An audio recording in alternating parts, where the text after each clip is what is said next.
Here we will see constructor in PHP. When we create a class instance object, we normally have the set to attribute values to individual values before we can utilize them effectively.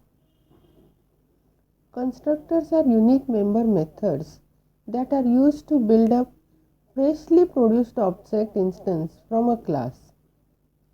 It is a method of a class that is called automatically when an object of that class is declared.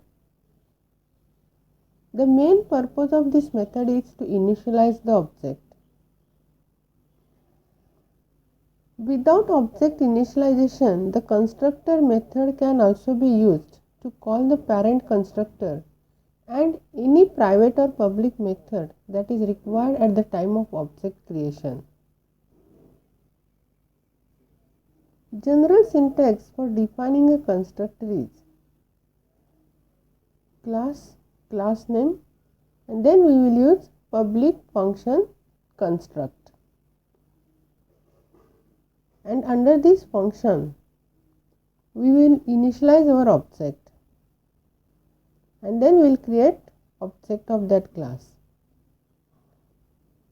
So whenever you use construct function, PHP automatically executes this function when you create object from a class.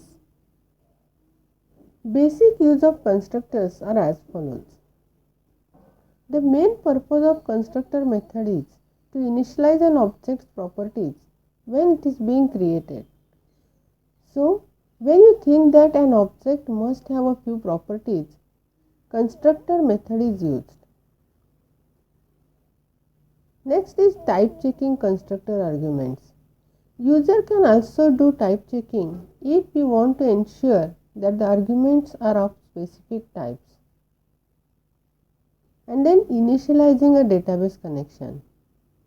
Another use of constructor is to do some input-output operations. For example, opening a file and starting to read its contents, beginning an API request, or creating a database connection. Advantages of using constructors are: it can be used to call any methods of the class with the initialization of class variables. It can be reuse the object multiple times without reinitializing it after creating the object. The child constructor can call the parent constructor if required. And the common tasks that are required to be done one time can be done easily by using a constructor, such as session creation. Different types of constructors in PHP are: default constructor. It doesn't have any arguments, but the default constructor values can be dynamically passed. Parameterless constructor. It functions as a default constructor. It is also known as a constructor defined by the user. Here user define a function with the same class name.